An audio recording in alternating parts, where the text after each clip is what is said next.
This lesson is about balancing order with chaos.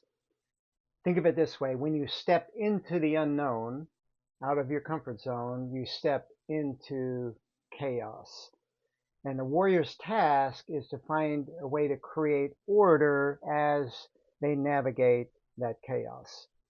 I found this book, Messy by Tim Harford, to be very insightful in helping us find value in messy, chaotic kinds of situations. So let's dig into that today. The first thing I'd like to dig into is how we tend to create too much order and how that can be limiting. Okay, so Tim uses different examples in the book. One that he uses is automation.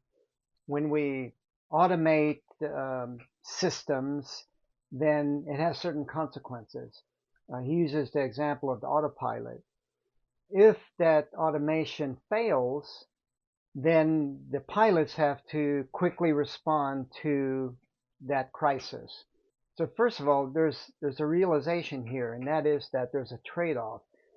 Too much automation can impacts attention. Automation makes things easier, in other words, but at the expense of attention. If we create too much order through automation, it can create too big of a gap for your attention to bridge. So there's a consequence there. So the solution is not to eliminate order, but to know the consequences and then to find a balance between creating this order and the chaos, being willing to accept that chaos. Number two, some chaos is helpful. Okay, in the book, Tim uses an example of Brian Eno, who was hired by David Bowie to help stimulate creativity in songwriting. So what Brian had, he had what he called oblique strategies cards, like some little cards that have a little saying on them. For example, one was emphasize the flaws. So here you can think that flaws equate to failure, and maybe they do, in how we define success. And we can start seeing value in those flaws and failures if we start thinking creatively about them. One thing that is foundational to the material that we teach is that mistakes and failures are not only necessary, they're essential for learning. Like you can't learn and grow without making mistakes, so they're essential. Number three, we need to balance order with chaos. So let me use an example of when I was growing up. I lived in the Middle Tennessee area in a 80-acre farm that had a lot of valleys and hollows on it. And so we were kind of isolated there, and we would play in the forest, to entertain ourselves. Tim says in his book, in nature, mess often indicates health, and not only in the forest. So he's emphasizing that when you look out in nature, it can seem very messy in how it's organized. In our lives, we can't just be messy all the time in our behavior, in how we um, have our home, how we go to work. So we have to find a way to create some order within all of that.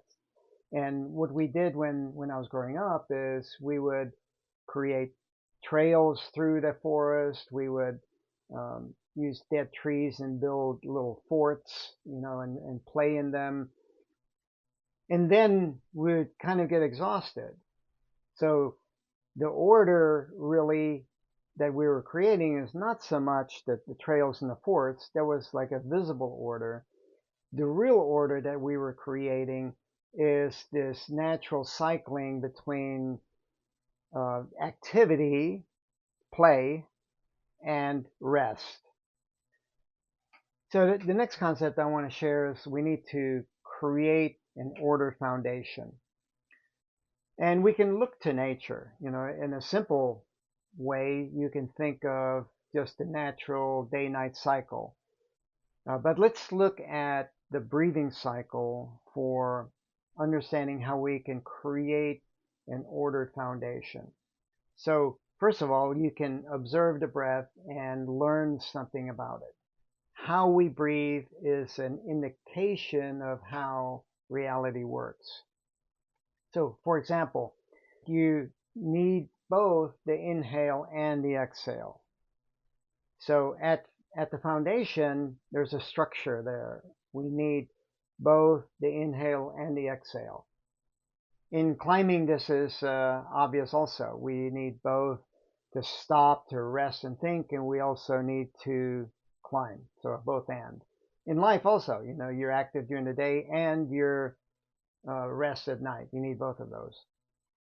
Second, we notice that there's an either or commitment when you're breathing. You're either committing to the inhale or committing to the exhale.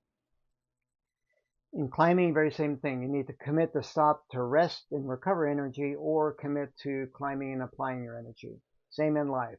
Commit to activity during the day or rest at night.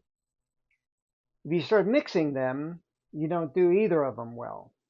The third aspect of the breath is you neither cling to the inhale or the comfort, nor you reject the exhale or the stress. The same in climbing. You neither cling to the comfort of the rest, nor reject the stress of the climbing. The same in life. You don't reject, the stress that you experience during the day, and you don't cling to the comforts that you experience throughout the day and at night. So what's important in this third aspect is to tune into yourself so that you can cycle in a timely manner between stopping and moving, between resting and applying your energy. These are general concepts, and this third aspect really emphasizes that we need to tune into ourselves rather than someone else to know how to cycle in a timely manner, how long to stay in either of these. This creates an understanding of a foundation that aligns us with the way the world works. And then from that, we can flow with the ever-changing aspects of it. Next is to observe and navigate the mess. What we're looking to do is to find a way to create what we call an internal locus of control. So how do we do that? A very practical way is to change the flow of our attention. So, for example, the flow of our attention can be, from what we're perceiving in the external world coming into the mind, and then attention dwells in the mind, thinking about, in usually limiting ways, about how we're not going to be able to respond to that change. When we're taking in information and just dwelling on the limiting aspects of our mind, then in a sense we're creating external locus of control. We're focused on the external and wanting it to change when it really doesn't change. We're the ones that are need to change to adapt to that external situation. So a very simple thing that we can do is change the flow of our attention so that we're engaged in things we actually can control. So if we change the flow of our attention, instead of letting it dwell in our mind on limiting ways of thinking, shift attention out of the eyes, out of the ears, sensory way, in other words, to observe and pay attention to the external situation. This helps create what we call a grounded observational state. We're able to see what's going on in the present moment, to hear what's going on in the present moment, and to feel and sense and intuit what's going on in the present moment. This is really important concept that we go into in our mental training for climbing professionals course, where we need to be able to observe our clients so that we can coach them appropriately. We need to know where they are on the comfort stress continuum. Next is using order to engage more messiness. Okay, the climbing example comes from Henry Barber, a very talented climber from the 1970s and 80s. Henry was famous for saying, "Do more with less." This was during a time when camming devices were invented and came out. Well, a camming device is a device that you can put into a crack, and it's a lot easier to place than the old hexes and wedges that we had. It took more attention to place those wedges and hexes, whereas you could just put in a cam very quickly and then keep going. It used a lot less energy. What Henry was emphasizing is he didn't really take to cams. He kept climbing with the hexes and wedges because he said it demands more of you. And what he means is that it demanded more of your courage, your attention, to deal with the situation, not just making it easier. If we just rely on new technology like the camming devices to make things easier, then we're just climbing the same difficulty routes, and they're really not that hard compared to what they were for the last generation climbing it with the older technology. But that's not what the new generation did. The new generation took this technology and applied it to even more difficult climbs, difficult cracks. What we do here is to find more order as we engage the messiness. We point it in the direction of learning, into more stress. We use that technology to create a higher level of order so that we can go into even more stress and chaos. And this is what the next generation of climbers did. To summarize these few points, then I'll give you a practice tip.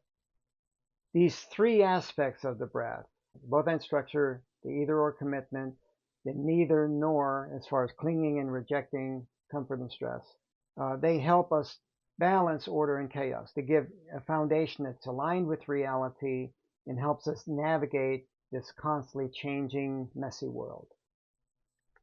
So for a practice tip, both and. In climbing, you need to embrace both stopping to rest and think and moving to apply your energy, like engaging your body.